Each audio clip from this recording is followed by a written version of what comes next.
अर्थ education centre में आपका स्वागत है। आज हम लोग पढ़ेंगे भारतीय कला एवं संस्कृति के बारे में। सिविल सेवा एवं अन्य प्रतियोगिता परीक्षाओं के लिए काफ़ी महत्वपूर्ण है यह सीरीज। यहाँ से अक्सर सवाल आते हैं और स्टूडेंट छोड़कर आते हैं। इस सेक्शन को हम लोग एक एक सवाल को अच्छे तरीके से हम लोग अध्ययन करेंगे। इसके बाद इसका MCQ लगाएंगे। इस सीरीज को देखने के बाद आपका एक भी सवाल मिस नहीं होगा इस सेक्शन से। यह है नितिन सिंघानिया का क्लास 6 का चैप्टर 1 का। तो चलिए हम लोग वीडियो को शुरू करते हैं। आज हम लोग पढ़ने वाले हैं भारतीय वास्तुकला, मूर्तिकला और मृदभांड के बारे में, क्लास 6 के बारे में। इस सेक्शन में हम लोग पढ़ेंगे कौन सा मंदिर किस शैली में निर्मित हुआ है। एक एक को हम लोग अच्छे से पूरे डिटेल्स के साथ कवर करने वाले हैं।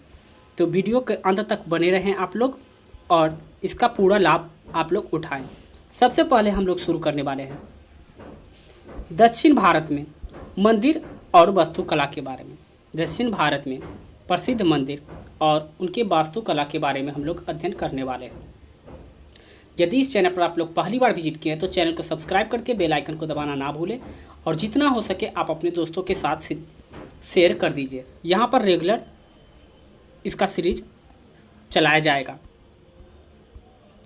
अब सबसे पहले बात हुई है दक्षिण भारत के मंदिर एवं वास्तुकला के बारे में हम लोग सर्वप्रथम अध्ययन करने वाले हैं। तो सबसे पहले उसके बारे में कुछ हम लोग तथ्य जान लेते हैं। जिस तरह उत्तर में विभिन्न उपशैलियाँ साथ नगर शैली विकसित हुई, उसी प्रकार दक्षिण भारत में मंदिर वास्तुकला का एक विशेष शैली भी विकसित हुई थी। दक्षिण भारत में मंदिर वास्तुकला पल्लव शासन महेंद्र वर्मन की देखरेख में शुरू हुई थी। दक्षिण भारत में जो मंदिर का वास्तुकला जो हुई थी वो महेंद्र वर्मन की देखरेख में शुरू हुई थी। पल्लव वंश के दौरान बनाए गए कुछ व्यक्तिगत मंदिर शासकों की अलग अलग शैलियाँ प्रचलित होती है। सबसे पहला हम लोग पढ़ेंगे महेंद्र समूह के अंतर्गत। इन्हें कालक्रम के अनुसार अगर देखा जाए तो 4 चरणों में वर्गीकृत किया गया है। महेंद्र समूह को कालक्रम के अनुसार अगर देखा जाए तो 4 चरणों में वर्गीकृत किया गया है। यह पल्लव मंदिर वास्तुकला का पहला चरण था। आप लोग देख सकते हैं तस्वीर में मंदिर को। यह जो मंदिर था पल्लव का वास्तुकला का पहला चरण था। महेंद्र वर्मन के शासन में चट्टानों को काटकर मंदिरों का निर्माण किया गया था। यह महेंद्र समूह महेंद्र वर्मन के शासन काल में जो है चट्टानों को काटकर मंदिर का निर्माण कराया गया था। इस मंदिर को मंडप कहा जाता है, जबकि नागर शैली के में मंडप का मतलब केवल सभा हॉल होता है। ठीक है, इस दौरान मंदिरों को मंडप कहा जाता था। ठीक है, मंदिरों को मंडप कहा जाता था किसके काल में? महेंद्र वर्मन के काल में। लेकिन अगर नागर शैली की बात करें अगर तो इसका मतलब सिर्फ सभा हॉल होता था। ठीक है, नागर शैली की अगर बात करें तो मंडप का मतलब सभा हॉल होता है, जबकि महेंद्र वर्मन के शासन काल में बात करें तो इसका मतलब मंडप कहा जाता था। मंदिरों को मंडप कहा जाता था। और वहीं अगर नागर शैली की बात करें तो मंडप का मतलब सिर्फ सभा हॉल होता था, ना कि मंदिर। यहाँ से भी एक सवाल बन गए। अब दूसरा है नरसिंह समूह। नरसिंह समूह के इसे दक्षिण भारत में मंदिर स्थापत्य के विकास का दूसरा चरण कहा जाता है। पहला चरण हम लोगों ने पढ़ लिया महेंद्र, और दूसरा है नरसिंह समूह। इस दक्षिण भारत का स्थापत्य के विकास का दूसरा चरण कहा जाता था। चट्टानों को काटकर बनाए गए इन मंदिरों को आकर्षक उत्कृष्ट मूर्तियां द्वारा सजाया गया है। जैसा कि आप लोग तस्वीर में देख सकते हैं कि पहाड़ों को काटकर मूर्तियां और मंदिर बनाई गई है। नरसिंह वर्मन के शासन में मंडप को अलग अलग रथों में विभाजित किया गया था। मंदिरों को मंडप कहने का जो था महेंद्र के शासनकाल में। और नरसिंह वर्मन के शासनकाल की बात करें तो मंडप को अलग अलग रथों से विभाजित किया गया। इसके आगे हम लोग देखते हैं नरसिंह समूह के सबसे बड़े भाग को धर्मराज रथ कहा जाता था। इसमें अलग अलग बनाया गया था। सबसे बड़े भाग को धर्मराज रथ कहा जाता था। मंडप के सबसे बड़े भाग को धर्मराज रथ कहा जाता था और सबसे छोटे भाग को द्रौपदी रथ कहा जाता था। याद रखिएगा आप लोग, ये किस शैली में, नरसिंह समूह में क्या होता था, मंडप को अलग अलग समूहों में विभक्त किया गया और सबसे बड़े जो भाग है उसको धर्मराज रथ कहा जाता था और सबसे छोटे भाग को द्रौपदी रथ कहा जाता था। वास्तुकला द्रविड़ शैली की मंदिर की बनावट धर्मराज रथ की प्रवर्ती है। वास्तुकला की द्रविड़ शैली के मंदिर की बनावट धर्मराज रथ की परिवर्ती है। अब है राजसिंह शैली। राजसिंह ने मंदिर निर्माण विकास में तीसरे चरण का नेतृत्व किया था। महेंद्र पहले, नरसिंह दूसरे और राजसिंह तीसरे शैली। इस दौरान शिला को काटकर बने मंदिर के स्थान पर वास्तविक संरचनात्मक मंदिरों का विकास शुरू हुआ। उदाहरण, महाबलीपुरम का समुद्र तटीय मंदिर, कांचीपुरम का कैलाशनाथ मंदिर इस राजसिंह शैली के प्रमुख उदाहरण हैं। याद रखिएगा, महाबलीपुरम के जो समुद्र तटीय मंदिर है वो राजसिंह शैली के मंदिरों का एक उदाहरण है और कांचीपुरम का कैलाश मंदिर भी इसी समूह के उदाहरण स्वरूप है। अब है नंदी वर्मन शैली। पल्लव काल के दौरान मंदिर निर्माण के इस चौथे चरण का विकास हुआ। हम लोगों ने अध्ययन किया कि मंदिरों का जो निर्माण शैली रहा वो 4 चरणों में रहा और चौथा चरण जो था नंदी वर्मन शैली का था। इस दौरान बनने वाले मंदिर आकार में छोटे थे। अन्य विशेषताएं द्रविड़ शैली जैसी ही थी और ये जो थी विशेषता जो थी द्रविड़ शैली जैसे ही थी। नंदी वर्मन शैली जो कि चौथा चरण था, मंदिर निर्माण के चौथे चरण था नरसिंह। महाबलीपुरम का वास्तुकला तथा मूर्ति कला के बारे में हम लोग पढ़ते हैं। तमिलनाडु में पल्लव राजवंश के अंतर्गत प्राचीन पतन शहर अर्थात मामल्लपुरम, जिसे महाबलीपुरम के कई प्रकार की वास्तुकलाएं फली फूली। 7वीं शताब्दी में इन पल्लव स्थलों पर उन्हें महाबलीपुरम के स्मारक समूह के रूप में जाना जाता है। वर्ष 1984 ईस्वी में यूनेस्को के विश्व धरोहर स्थल में शामिल किया गया है। महाबलीपुरम पल्लव राजवंश के अंतर्गत प्राचीन शहर महाबलीपुरम के वस्तुओं को जो है 1984 ईस्वी में यूनेस्को के विश्व धरोहर स्थल भी घोषित किया गया है, जो कि कहाँ है, तमिलनाडु राज्य में। अब है यूनेस्को विश्व धरोहर स्थल। यूनेस्को विश्व धरोहर स्थल में शामिल रथ मंदिर या पंचरथ, इन्हें पांडवों के रथ के नाम से भी जाना जाता है।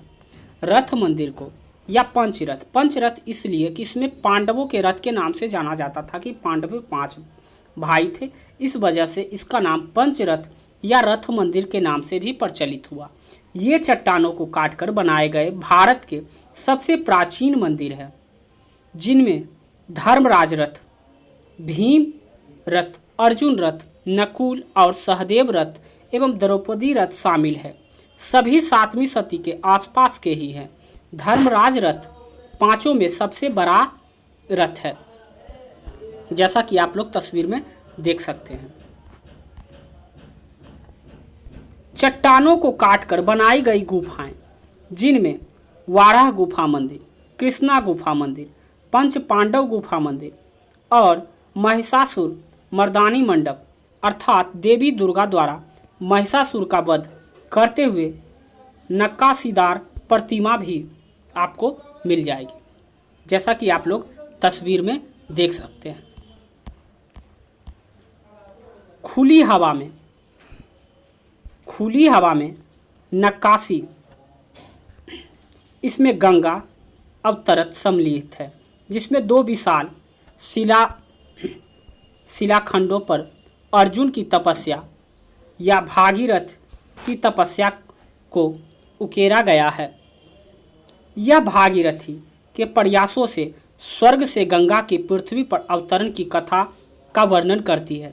इसके निकट एक बड़ी चट्टान है जिसे कृष्णा बटरफ्लाई के नाम से जाना जाता है। याद रखिएगा आप लोग। चौथा है तटीय मंदिर परिसर। इसमें 2 छोटे और 1 बड़ा मंदिर सम्मिलित है। यह एक 2 मंजिले दीवार से घिरे प्रांगण में स्थित है जिस पर शिव के वाहन नंदी की प्रतिमा अंकित है। मुख्य रूप से यह मंदिर भगवान शिव को समर्पित है।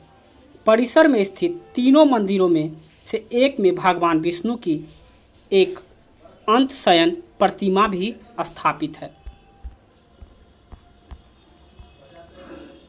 पल्लव वंश के पतन के बाद चोल शासकों के काल में मंदिर वास्तुकला की एक नई शैली विकसित हुई जिसे मंदिर स्थापत्य की द्रविड़ शैली के रूप में जाना जाता है। इसे दक्षिण भारत में मंदिरों के निर्माण में एक नया युग माना जाता है।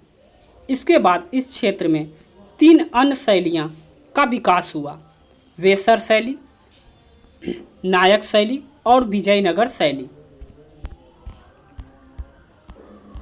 मंदिर वास्तुकला की द्रविड़ शैली के बारे में हम लोग अब अध्ययन करने वाले हैं।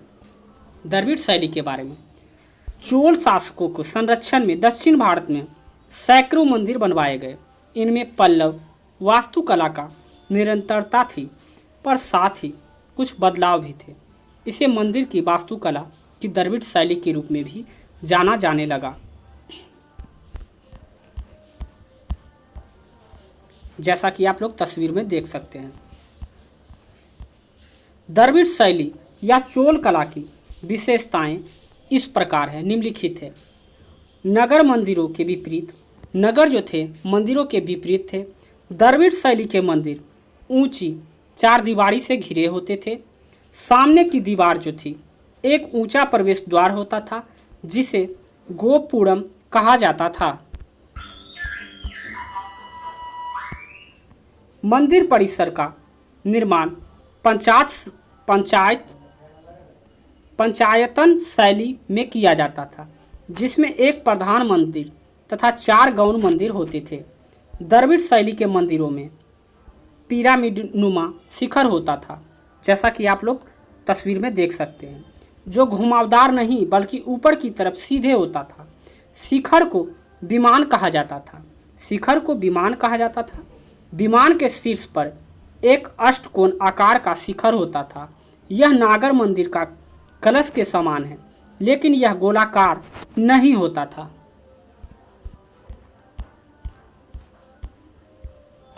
द्रविड़ वास्तुकला के अंतर्गत केवल मुख्य मंदिर के शीर्ष पर विमान होता था।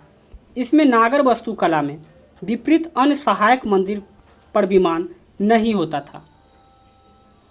सभी हॉल गर्भगृह से एक गलियारे द्वारा जुड़ा होता था जिसके अंतराल कहा जाता था।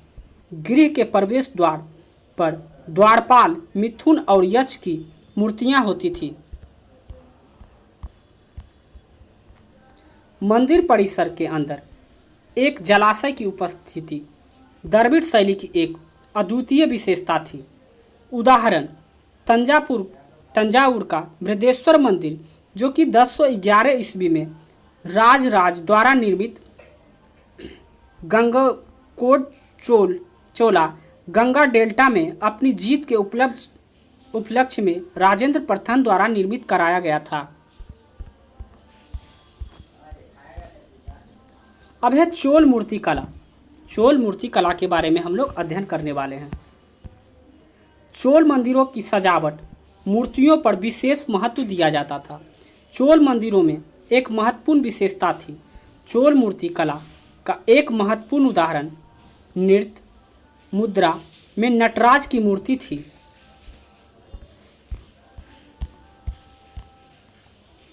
ऐहोल की रावण पहाड़ी गुफा की मूर्ति से पता चलता है कि चालुक्य शासन के दौरान भी नटराज की मूर्ति बनाई गई थी। चोल शासन के दौरान यह कला अपने चरम पर पहुंची। नटराज की मूर्ति की मुख्य विशेषताएं हैं। ऊपरी दाहिनी हाथ में डमरू है, जो कि सृजन की ध्वनि का प्रतीक है।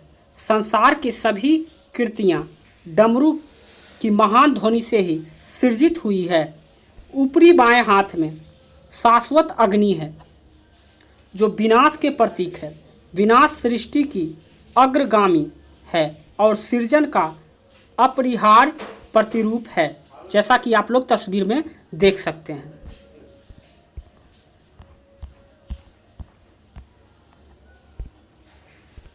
और निचला दाहिना हाथ जो है अभय मुद्रा में उठा हुआ है, जो आशीर्वाद दर्शाता है और भक्तों के लिए अभ्यता का भाव आश्वस्त कराता है। निचला बायां हाथ उठे हुए पैर की तरफ इशारा करता है और मोक्ष के मार्ग को दर्शाता है। शिव तांडव नृत्य एक छोटे बौने की आकृति के ऊपर कर रहे हैं। बौना अज्ञानता और एक अज्ञानी व्यक्ति की अहंकार का प्रतीक है। शिव के उलझी और हवा में बहती जटाएं गंगा नदी की प्रवाह का प्रतीक माना गया है। शिव के एक कान में पुरुष की बाली है, जबकि दूसरे कान में महिला की बाली है। यह पुरुष और महिला की विलय का प्रतीक है और इसे अक्सर अर्धनारीश्वर के रूप में भी जाना जाता है। शिव की बाह के चारों ओर एक सांप लिपटा हुआ है। सांप कुंडलिनी शक्ति का प्रतीक है, जो मानव रीढ़ की हड्डी में निष्क्रिय अवस्था में रहती है।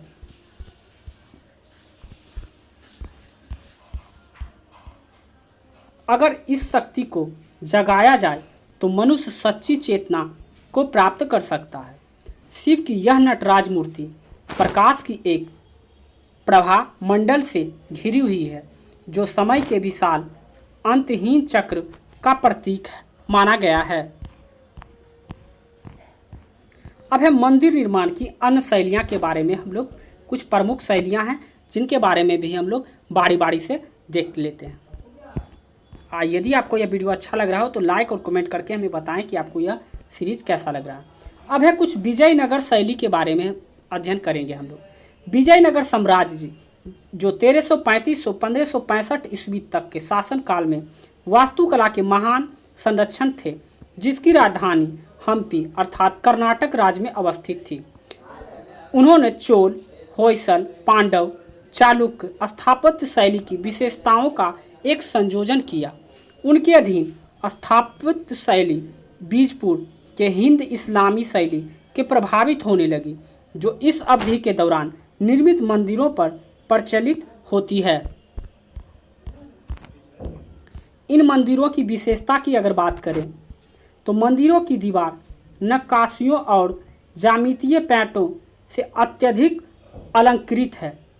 गोपुरम जो पहले अग्रभाग पर होते थे, अब सभी दिशाओं में बनाए जाने लगे। एकासम पाषाण स्तंभ सामान्यतः मंदिर के स्तंभों पर पौराणिक प्राणी यातना उत्कीर्णित होता था। संलग्न दीवारें बड़ी थी। प्रत्येक मंदिर में एक से अधिक मंडप बनवाए गए थे। केंद्रीय मंडप को कल्याण मंडप दिव्य विवाह के लिए समर्पित के रूप में भी जाना जाने लगा। इस अवधि के दौरान मंदिर परिसर के भीतर धर्मनिरपेक्ष भवनों की अवधारणा भी बहुत प्रचलित हुई। मंदिर परिसर चाहर दीवारी से घिरा होता था।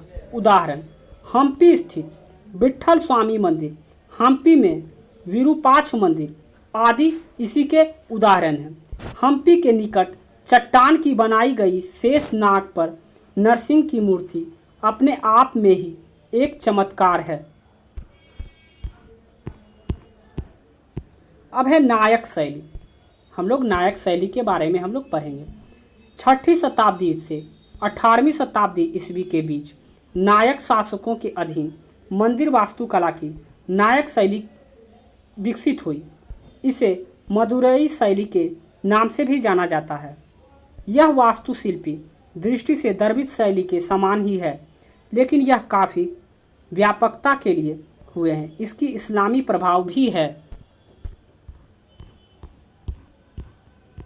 कुछ अनूठी विशेषताएं जो थी वो इस प्रकार थी। बरामदे के साथ साथ गर्भगृह के चारों ओर बड़े गलियारे का निर्माण, जिससे प्राकर्म या परिक्रमा कहा जाता था, तथा इसके साथ छतदार पदछिना पथ का निर्माण था। नायक शासकों के द्वारा बनाए गए गोपुरम सबसे बड़े गोपुरमों में से एक है।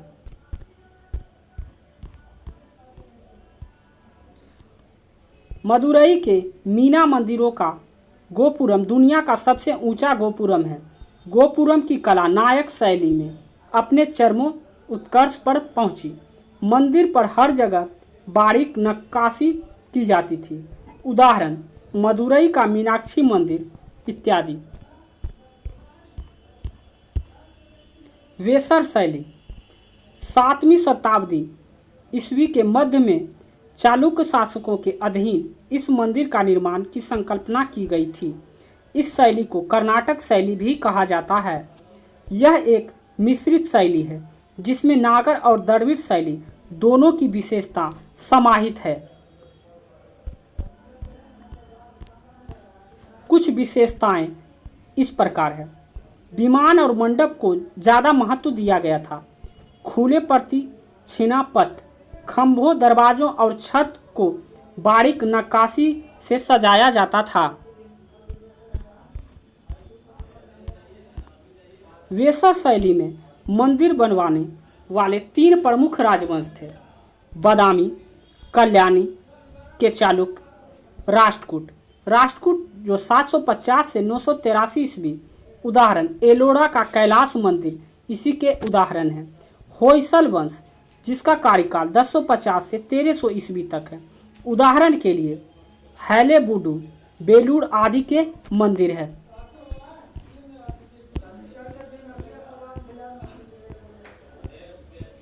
नागर शैली का प्रभाव वेसर मंदिरों के वक्ररेखीय शिखर और वर्गाकार आधार में दृष्टिगोचर होता है। द्रविड़ शैली का प्रभाव जटिल नक्काशियों और मूर्तियों विमान के डिजाइन और वेसर मंदिरों का सीढ़ीदार शिखर पर दिखाई देता है।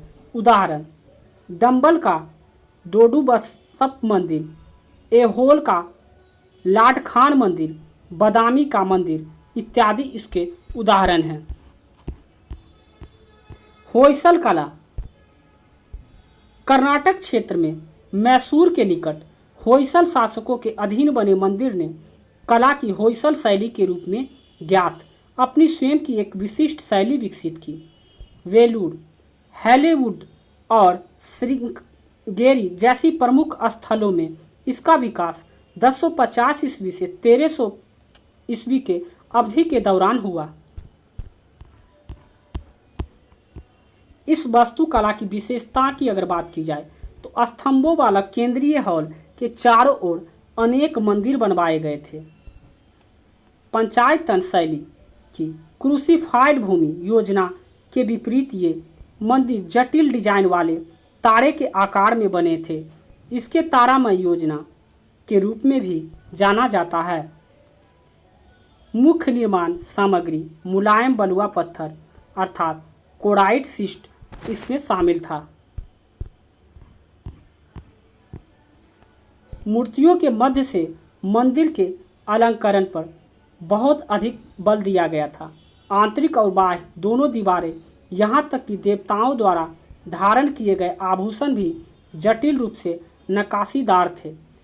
सभी कक्षों पर शिखर थे जो कि क्षैतिज रेखाओं और पट्टियों के विन्यास से आपस में जुड़े थे। इसने शिखर को पंक्तियों के व्यवस्थित क्रम को विभाजित कर दिया था। मंदिरों को जगती के रूप में ज्ञात उभरे ऊंचे मंच पर बनाया जाता था। इसकी ऊंचाई लगभग 1 मीटर होती थी। मंदिर की दीवारें और सीढ़ियां जिग जैग पैटर्न में थी। इस प्रकार से हमारा इस प्रकार से मंदिर और उसके संस्कृति समाप्त हो गया। तो वीडियो अच्छा लगा हो तो लाइक, शेयर एंड सब्सक्राइब करके बेल आइकन को दबाना ना भूलें, ताकि जब भी कोई न्यू वीडियो अपलोड हो उसका नोटिफिकेशन पहुँचे सबसे पहले आपको। ज्योग्राफी का टेस्ट सीरीज सेक्शन स्टार्ट हो चुका है, उसका टेस्ट सीरीज 1 आ चुका है, तो आप लोग चैनल पर आकर उसे देख सकते हैं। तो अभी के लिए बस इतना ही, मिलते हैं हम लोग नेक्स्ट वीडियो में। जय हिंद।